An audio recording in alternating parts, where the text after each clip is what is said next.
이제 로마서 저희가 한 중반부까지 왔습니다.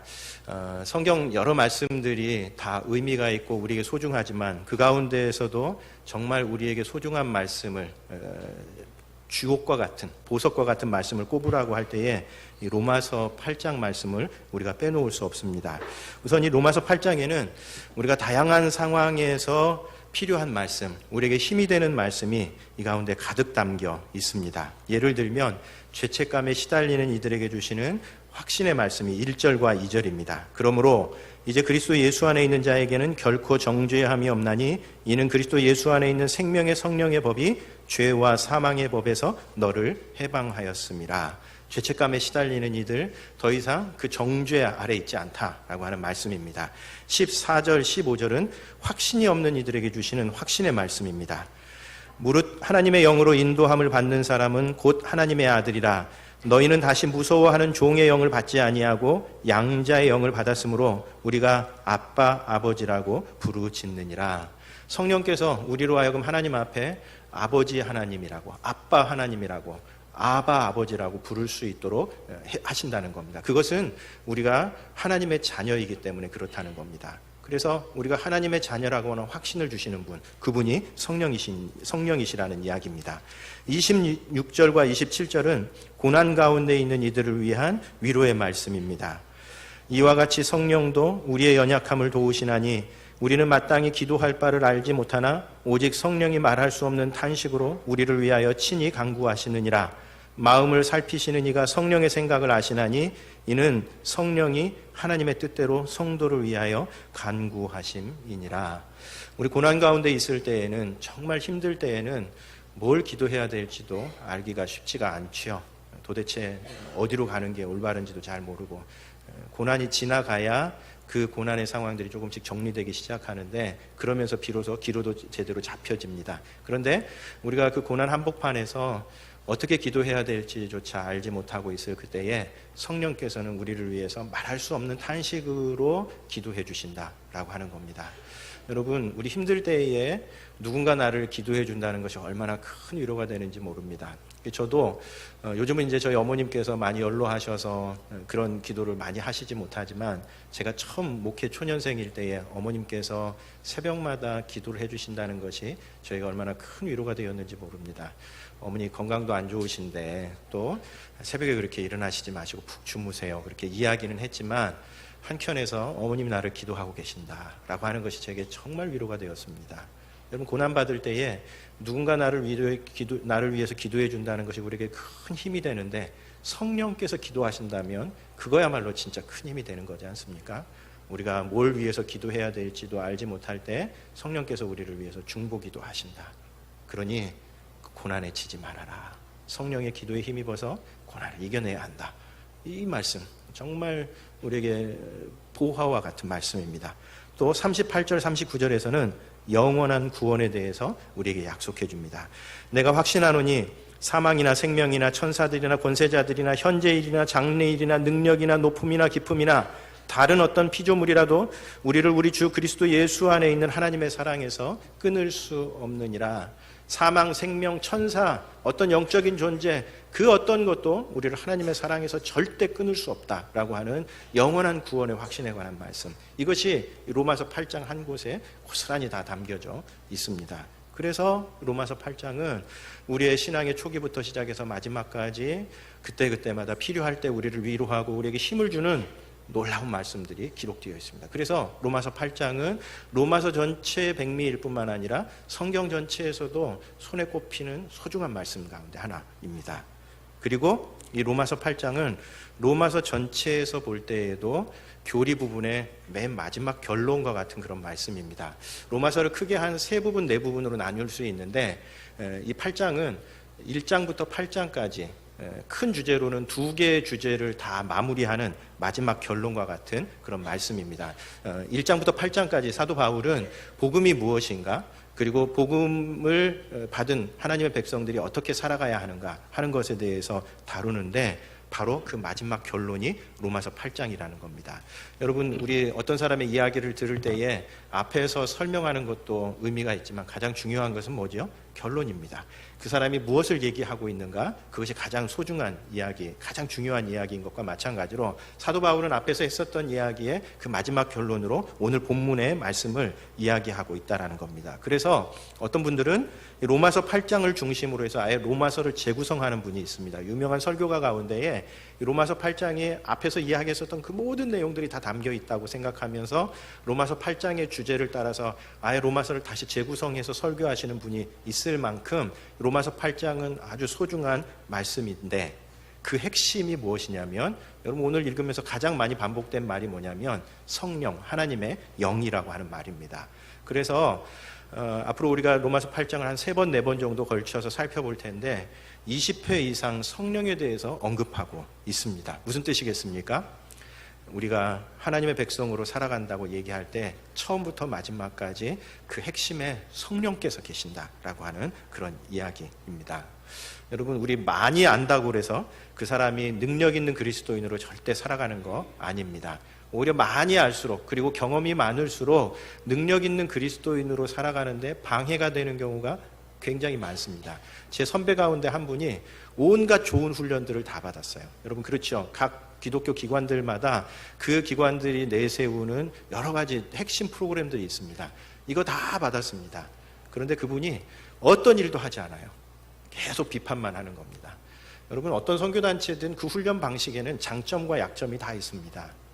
장점을 살리면서 약점을 보완해 가는 게 맞죠. 그런데 이분은 모든 것을 다 아는 분이기 때문에 어떤 훈련의 약점을 금방 아는 겁니다. 그래서 어느 것에도 자기 훈련을 하지 않습니다. 아무리 많이 알면 뭐 합니까? 어느 것에도 훈련되지 않은 겁니다. 그래서 말은 많고 아는 것은 많지만 전혀 능력 있는 전도도 하지 않고 한 사람을 그리스도의 제자로 만들지도 못하는 이런 정말 무기력한 삶을 살아가는 선배가 한 분 계셨는데 마찬가지입니다. 신앙생활을 오래 한다고 능력 있는 삶을 살아가나요? 많은 훈련을 받는다고 제자 훈련 코스를 다 섭렵한다고 그 사람이 능력 있는 삶을 살아가나요? 천만의 말씀입니다. 여러분 자동차에 휘발유가 아무리 가득 담겨 있어도 불이 붙지 않으면 그 가운데 불꽃이 튀지 않으면 그 자동차는 움직이지 못합니다. 오히려 불꽃이 튀지 않는 가운데 휘발유를 많이 담고 있다는 것은 그 차의 하중만 늘릴 뿐입니다. 우리 지식이 그런 경우가 많습니다. 경험이 그런 경우가 많습니다. 성령으로 불이 붙어야 그것이 능력으로 화하게 되는데 그런 점에서 우리들도 하나님의 백성으로 살아가는 그 삶의 중심, 핵심에 성령이 있다는 겁니다. 그래서 사도 바울은 로마서 8장에서 복음에 대한 설명을 마무리하면서 성령에 대해서 이 모양 저 모양으로 계속해서 반복해서 강조하고 있습니다.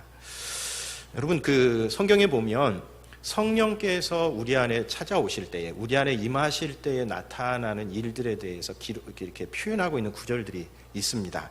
어떤 것은 성령으로 충만하다라고 하는 표현을 쓰는 데도 있고 어떤 것은 성령이 내주하신다, 성령이 우리 안에 거하신다라고 표현하는 것도 있고 어떤 것은 성령을 따라 살아간다라고 이야기하는 부분도 있습니다. 사실 그래서 이 표현들은 우리들로 하여금 도대체 성령이 우리 안에 임하시면 무슨 일이 일어나는 건가에 대해서 어떤 면에서 약간 좀 헷갈리게 만듭니다.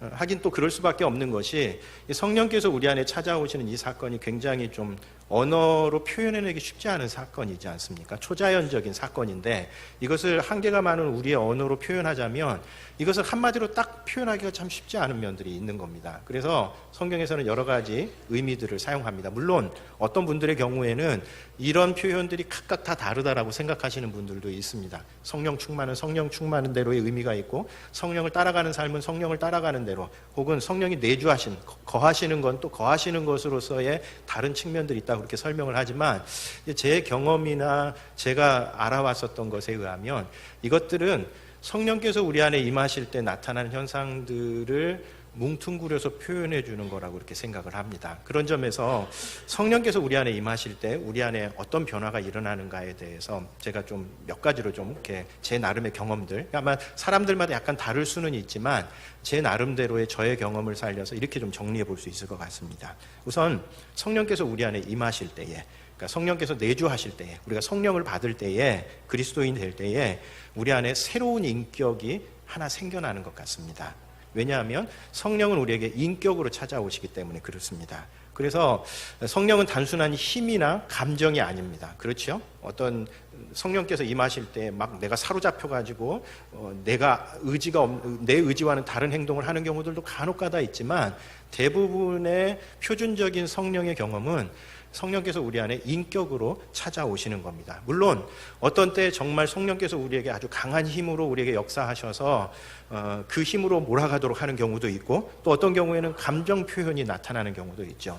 눈물을 흘린다든지 아니면 막 기뻐한다든지 이런 감정적인 것들도 있습니다. 저도 청소년 시절에 그런 어떤 성령의 경험들이 있었던지라 그때를 되돌아보면 강한 그런 어떤 힘에 그리고 강한 어떤 정서적인 반응이 일어나는 경우가 있습니다. 그러나 성경은 성령께서 하나의 인격이라고, 삼위일체 하나님의 독자적인 인격이라고, 그래서 우리에게 인격으로 찾아오신다고 그렇게 이야기를 합니다. 그리고 어떤 사람들은 성령께서 임하고 성령이 충만해지면 자신의 의지는 사라진다고 그렇게 표현하시는 분들이 있지만 이것은 좀 너무 극단적인 표현인 것 같습니다. 왜냐하면 성령이 우리에게 인격으로 찾아오신다는 이야기는 뭐냐면, 여러분, 내가 어떤 사람을 인격적으로 대한다는 건 무슨 뜻이죠? 그 사람의 판단과 생각 이런 것들을 존중한다는 의미입니다.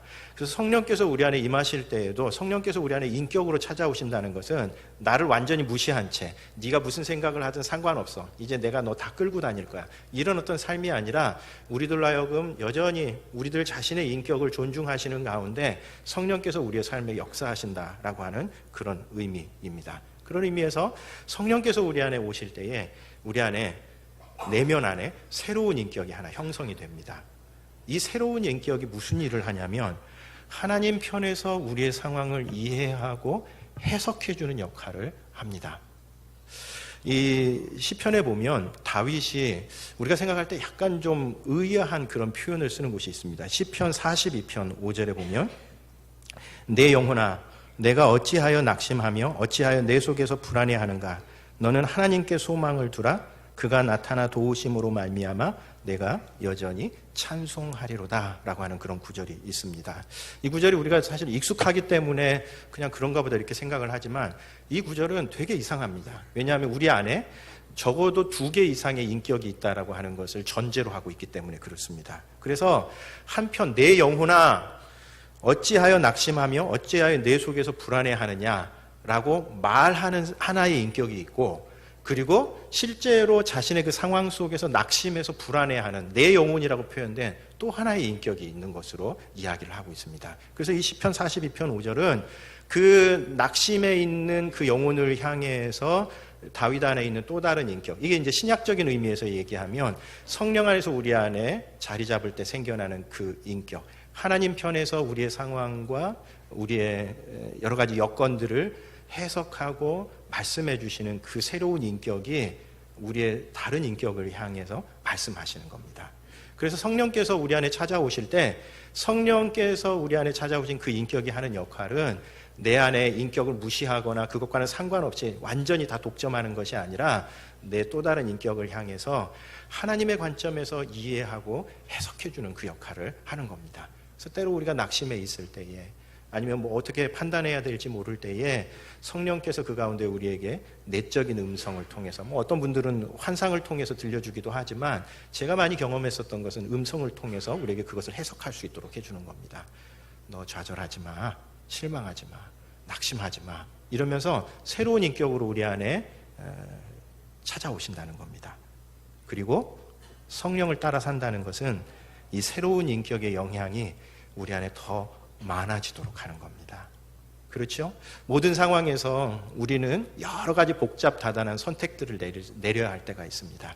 그럴 때에 성령께서 우리 안에 임하셔서 하나님의 편에서 해석해주고 하나님 앞에 들려주는 그 음성들을 더 많이 따르도록 순종하는 것, 이것이 성령을 따라가는 삶이고 성령 충만한 삶이다라고 하는 그런 이야기입니다. 여러분, 그렇죠? 매 순간마다 우리는 여러 가지 음성들 가운데서 우리가 살아갑니다.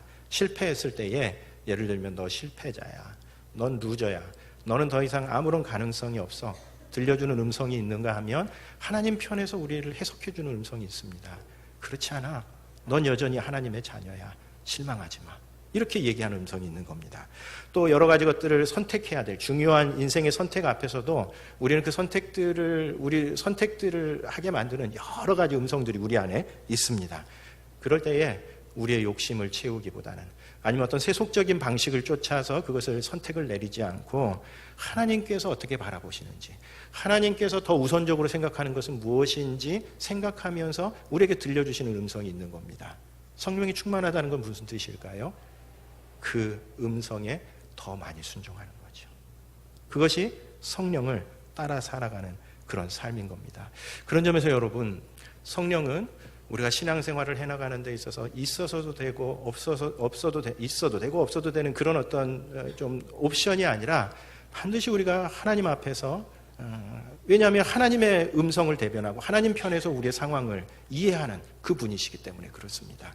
그래서 성령과 함께 살아가는 것, 그것이 우리 그리스도인의 삶의 핵심이다라고 하는 것을 로마서 8장을 통해서 우리에게 일러주시는 겁니다. 오늘 말씀을 보면 성령을 따라 살아갈 때, 성령 충만한 삶을 살아갈 때 어떤 유익이 주어지는지 우리에게 말씀해 줍니다. 우선 첫 번째, 성령은 우리들로 하여금 죄책감을 이기게 해주십니다. 우리 1절, 2절 말씀 한번 같이 읽어보도록 하겠습니다. 1절과 2절입니다. 같이 읽습니다. 그러므로 이제 그리스도 예수 안에 있는 자에게는 결코 정죄함이 없나니 이는 그리스도 예수 안에 있는 생명의 성령의 법이 죄와 사망의 법에서 너를 해방하였음이라. 그리스도 예수 안에 있는 자에게는 이제 정죄함이 없다, 이렇게 죄책이 없다, 죄책감이 없다라고 하는 그런 이야기입니다. 왜냐하면 생명의 성령의 법이 우리를 그런 죄책으로부터, 그런 정죄로부터 자유하게 했기 때문이다라고 하는 이야기입니다. 여러분, 특별히 로마서 7장과 8장의 연결 관계 속에서 오늘 말씀은 특별한 의미를 갖습니다. 왜냐하면 지난주에도 잠깐 설명을 드렸듯이 로마서 7장이 하나님 앞에 거룩한 삶을 살아가는 가운데, 성숙의 길을 걷는 가운데 그리스도인이 겪는 어떤 좌절감, 자신의 약점에 대한 탄식이라고 한다면, 오호라 나는 공고한 사람이다. 나는 왜 이 정도밖에 안 되는 건가? 내 인생은 파산한 것이다. 거룩하신 하나님 앞에 가까이 가면 가까이 갈수록 내가 얼마나 죄된 존재인지를 더 많이 깨닫게 된다라고 하는 이런 탄식이라고 한다면, 그런 탄식 가운데에서 우리가 정죄받지 않는다는 것이 얼마나 우리에게 큰 자유가 되는지 모릅니다. 그럼 우리가 때로 그리스도인 되고 난 다음에도 사도 바울과 비슷한 그런 고백을 드리는 때가 있습니다. 죄에 빠지거나 죄책감에 시달릴 때가 있습니다. 나 이 정도밖에 안 되는가? 그러나 그럴 때에도 성령께서 우리들에게 그렇지 않다라고, 그 정죄로부터 벗어날 수 있도록 해주는 것이 성령께서 우리에게 해주시는 그런 일인 겁니다.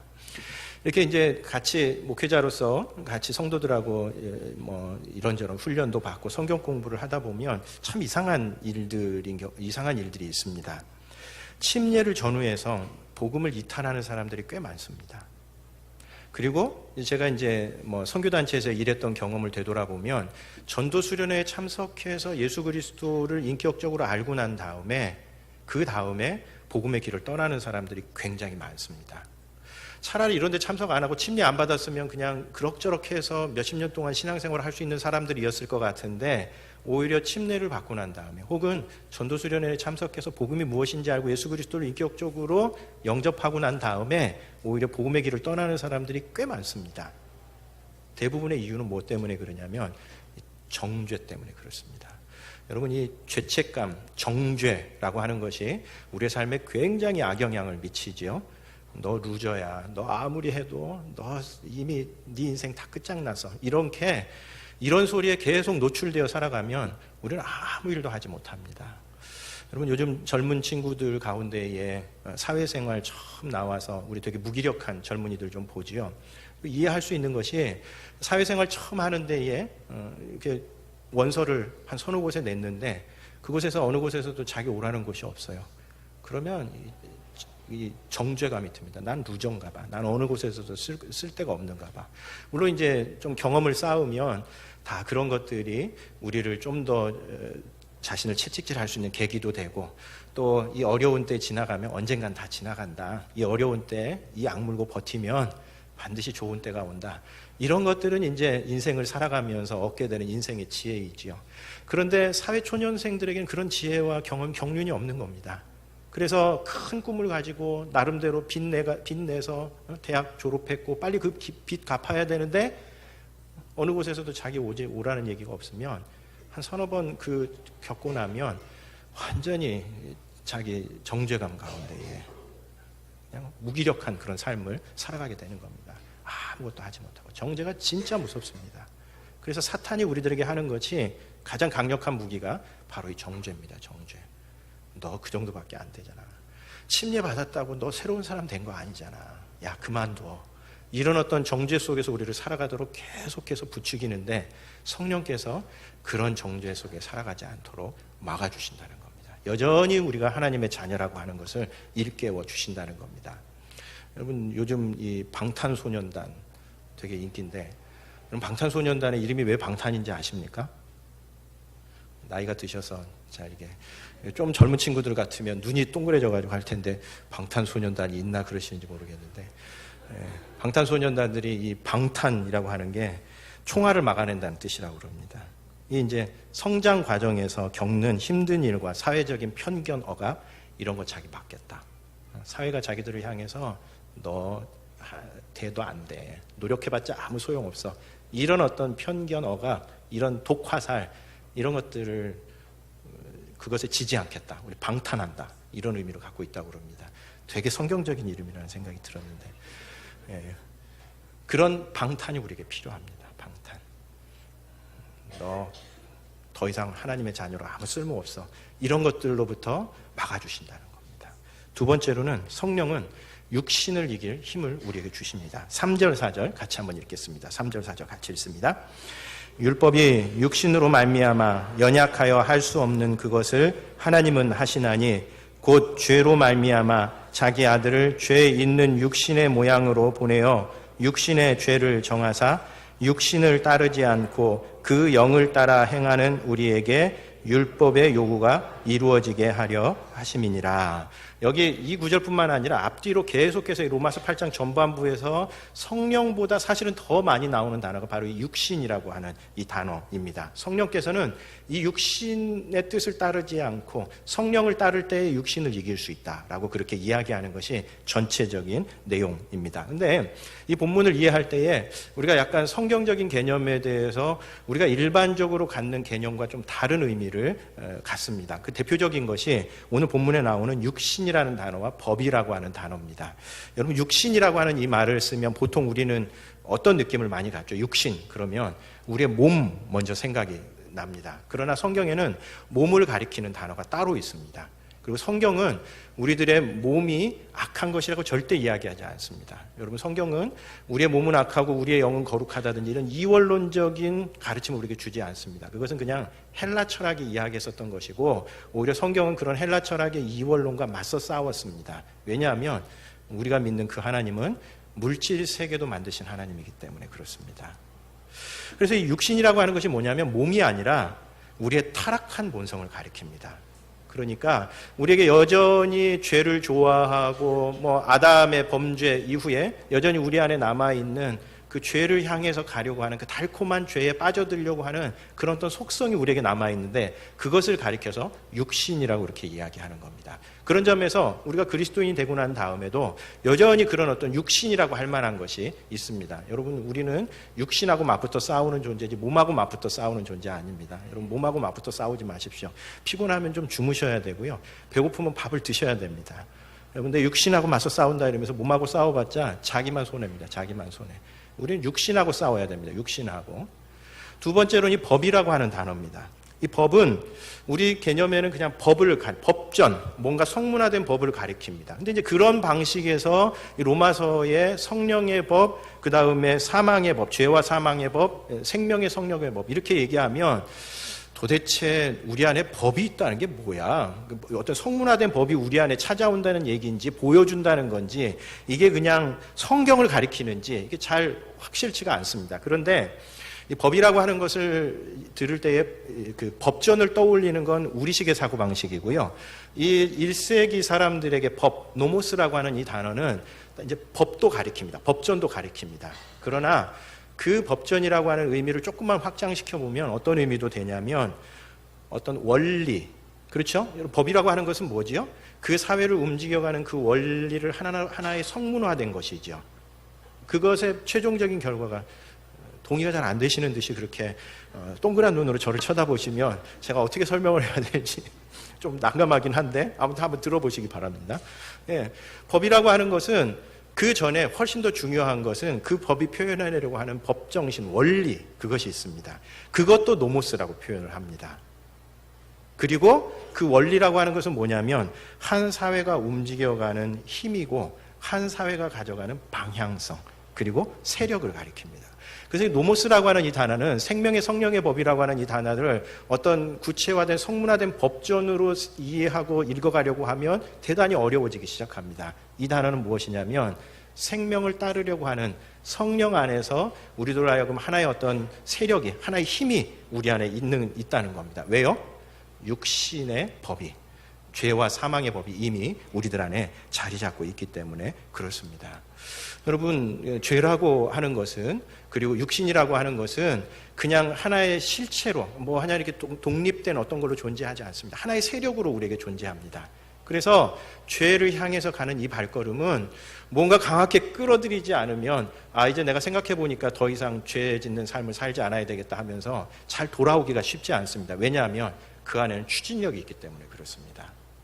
제가 언젠가도 한번 말씀을 드렸듯이 죄가 중독하고 굉장히 비슷한 면이 있다고 그랬죠. 작은 죄들은 우리가 결심하면서 끊을 수 있습니다.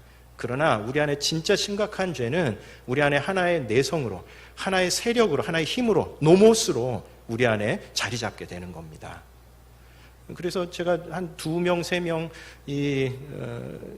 알코올 중독에 걸린 사람들을 만나서 제가 이 중독이라고 하는 것은 그냥 정상적인 상황에서 다룰 수 있는 게 아니구나, 이것도 제가 뼈저리게 느꼈습니다. 제가 알코올 중독자에게 멱살도 한번 잡혀본 적이 있거든요. 이분들이 처음에 와서 하는 얘기는 진짜 진심을 담아서 뭐라고 얘기하냐면, 제가 알코올 중독 경력이 있는데 목사님의 말씀을 들으면서 이제 새로운 삶을 살아야 되겠다 이렇게 생각하면서, 그리고 새로운 삶을 살 수 있다는 자신감이 들었다는 겁니다. 이제 앞으로 내가 절대 술을 끊고 새로운 사람이 될 테니 목사님 도와주십시오 이렇게 얘기하는 겁니다. 그리고 그 눈은 진짜 선합니다. 진심입니다. 거짓말 절대 아닙니다. 여러분, 그럼 그런 사람들이 다음 날부터 결심한다고 그래서 알코올을 끊고 중독에서 벗어난 삶을 살 수 있느냐? 절대 그렇지 않습니다. 자기 몸 안에 하나의 세력으로, 하나의 법으로, 노모스로 자리 잡고 있기 때문에 술을 먹어야만 하는 것이고, 한 번 술을 먹는 그 순간 이제 더 이상 자기를 통제할 수 없는 그 지경에 가는 겁니다. 그래서 여러분, 혹시 여러분 가운데에 꼭 알코올 중독만이 아니라 중독에 걸리신 분이 있다면 여러분이 그 사람들 감당할 수 있다고 생각하시면 오산입니다. 반드시 어디엔가 전문 치료할 수 있는 것, 물론 전문 치료라고 하는 것도 한계가 굉장히 많은 것이지만, 여러분 중독에 걸린 사람, 우리가 정상적으로 그 사람들하고 이야기해서 설득해서 그 사람들을 끌어낼 수 있다. 여러분 절대 그렇지 않습니다. 죄가 그와 같다는 겁니다. 죄가 우리 안에 세력으로 자리 잡고 있습니다. 그래서 육신의 이 법, 죄와 사망의 법에서 이겨낼 수 있기 위해서는 맨주먹 굵은 피로 싸울 수 없는 겁니다. 그러면 백전백패 칠 수밖에 없습니다. 무엇이 필요해요? 그런 세력에 맞설 수 있는, 그것을 넘어설 수 있는 새로운 힘, 새로운 법이 필요한데, 그것이 성령께서 우리에게 해주시는 그런 일이다라고 하는 그런 이야기입니다. 그런 점에서 우리가 거룩한 삶을 살아가는 도상에서 반드시 도움을 얻어야 하는 분이 성령님이십니다. 왜냐하면 그런 육신, 우리 안에 남아있는 죄의 세력들을 끊어내고 이겨낼 수 있는 힘을 성령께서 주시기 때문에 그렇습니다. 제가 한 2, 3년 동안 제가 담당하고 있던 부서의 젊은 친구 하나가 자매였는데, 어린 시절을 참 불우하게 살아왔었던 자매입니다. 그러니까 이제 부모님들하고 같이 자라지 못하고 할머니하고 자라면서 사춘기를 제대로 겪어내지를 못했어요. 그러다 보니까 정서적으로 굉장히 약하고, 그다음에 내면이 굉장히 불안한 자매였었습니다. 이 자매가 이제 이야기를 하고 기도를 해주고 그러는 가운데에 이 자매가 늘 새로운 결심을 합니다. 이제 하나님 앞에서 좀 새로운 삶을 살고 싶다. 그러면서 기도도 요청하고 나름대로 결심도 하는데 번번이 무너집니다. 그게 한 2년, 3년 동안 계속 반복되었습니다. 왜 그럴까요?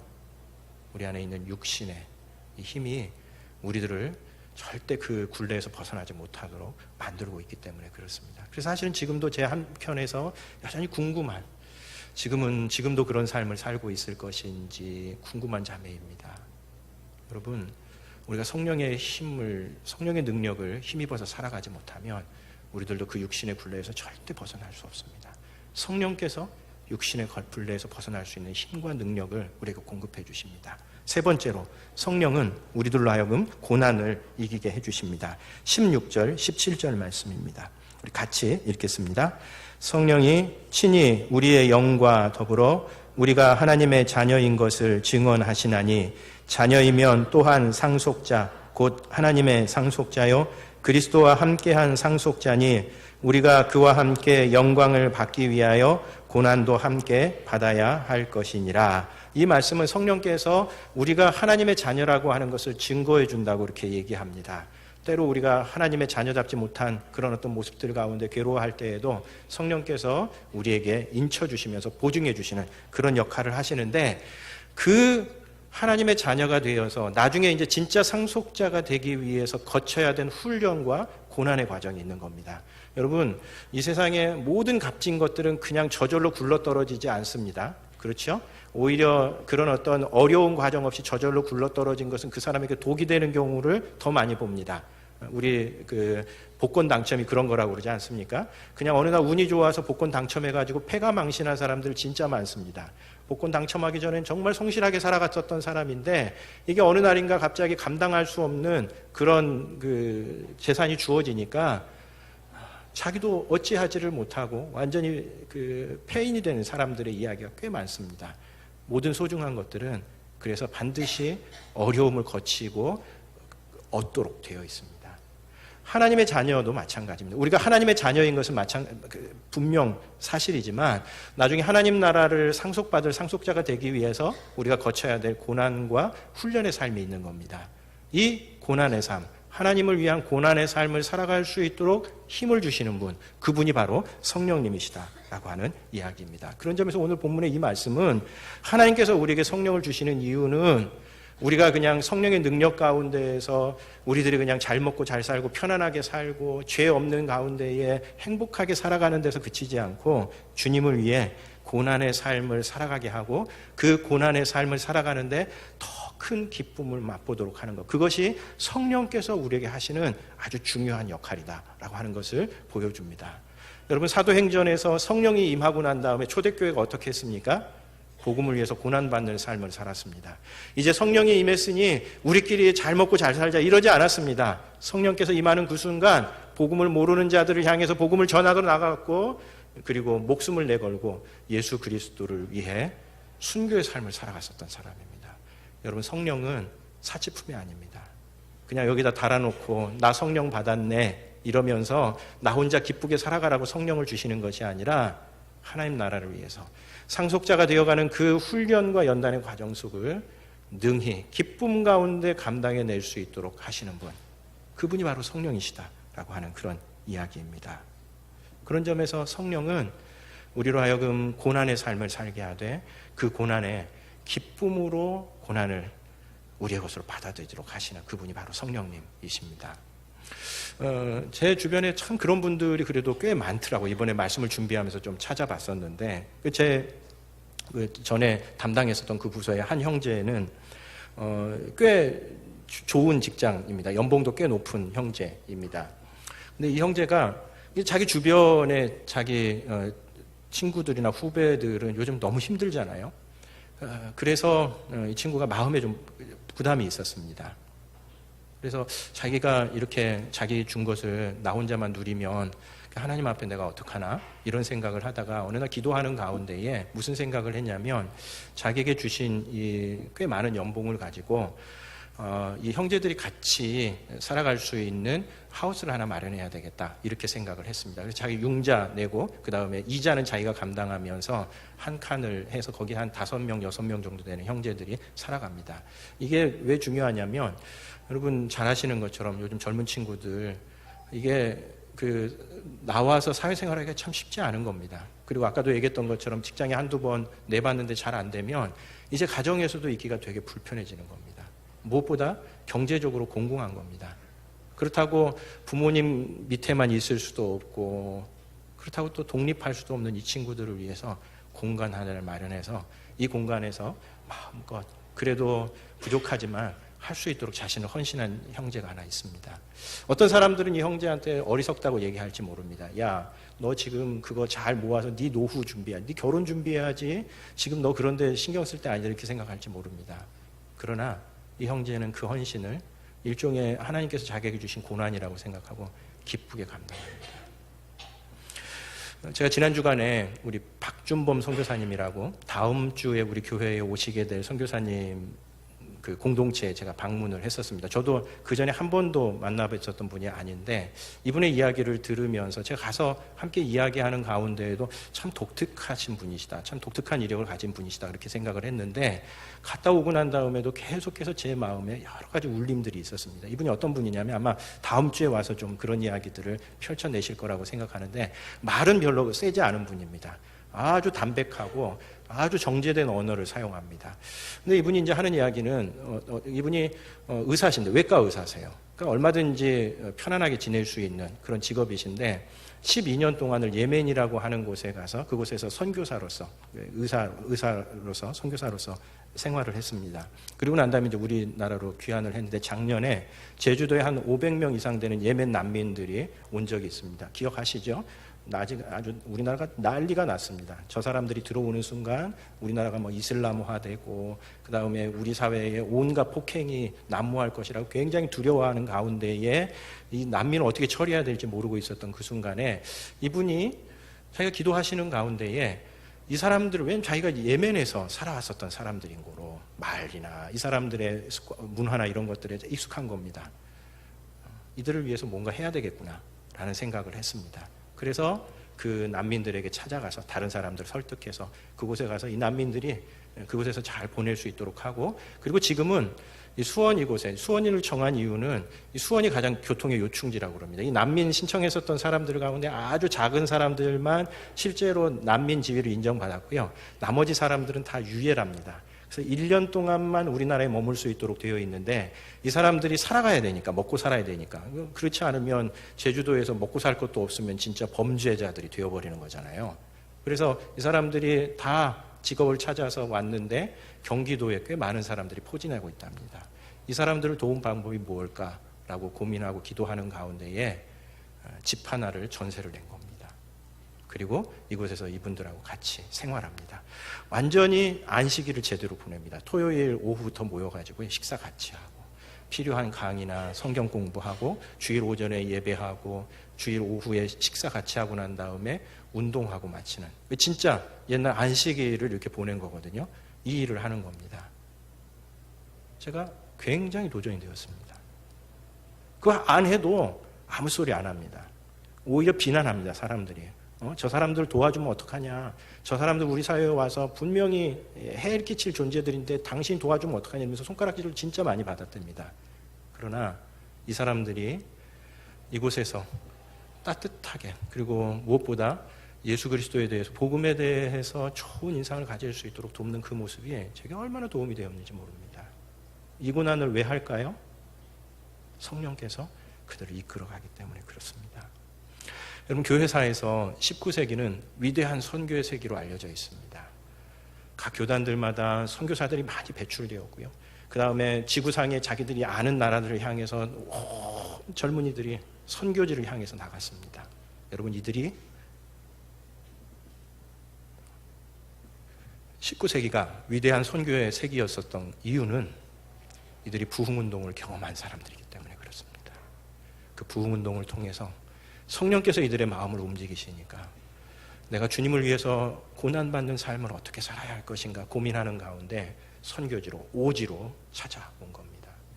그런 점에서 성령께서는 오늘 우리들에게 너희들 내게 임했으니 편안한 삶을 살아가라, 이제 배 두드리면서 등 따시게 살아가라, 이러기 위해서 성령을 우리에게 주시는 것이 아니라는 이야기입니다. 성령은 오늘 우리들로 주님을 위한 고난의 삶을 살게 하고 그 고난 가운데 기쁨을 누리게 합니다. 박준범 선교사님하고 이야기하는 가운데 그분 안에 있는 이 고요한 그 기쁨, 이것은 누구도 흉내낼 수 없는 것이구나 라고 하는 것을 제가 깊이 느끼고 왔습니다. 그런 점에서 오늘 말씀의 근거에서 두 가지 도전을 주고 싶습니다. 첫 번째로는 여러분들은 성령을 하나의 인격으로 경험하셨는가 라고 하는 겁니다. 이 말이 무슨 말이신지 모르신다면 여러분은 성령을 인격으로 경험하지 못하셨을 가능성이 많습니다. 특별히 신앙생활을 오래 하면서 초기에 이것들이 정리가 됐어야 되는데 그러지 못한 가운데 오래 신앙생활을 하는 사람들, 모태신앙이신 분들, 성령을 인격으로 경험하지 못하셨다면 그 문제를 놓고 진지하게 하나님 앞에 나아가셔야 합니다. 성령을 받고 안 받고는 해도 되고 안 해도 되는 그런 문제가 아닙니다. 하나님 앞에 나아가셔서 하나님, 제가 인격으로 찾아오시는 그 성령을 제가 경험하지 못했습니다. 하나님 도와주십시오. 제가 하나님의 자녀라면 성령을 한 분의 인격으로 제 삶에 찾아오시는 그분과 함께 살아가도록 해주십시오 라고 하나님 앞에 묻고 기도해야 됩니다. 두 번째로는 이미 성령을 받으신 분이시라면 여러분, 복음을 위한 고난의 삶을 사셔야 합니다. 너 편안하게 살라고 성령 주신 거 절대 아닙니다. 초대교회 성도들이 성령을 받고 주님을 위한 삶을 살았던 것처럼 부흥운동을 경험한 그 청년들이 19세기를 위대한 선교의 세계로 만들었던 것처럼 성령께서는 오늘 우리들에게 주님을 위한 고난의 삶을 살라고 이야기해 주십니다. 여러분, 한 주 동안도 성령 안에서 육신을 이기고 그리고 믿음으로 주님을 위한 고난의 삶을 살아가는 교우님들 되시기를 바랍니다. 기도하겠습니다.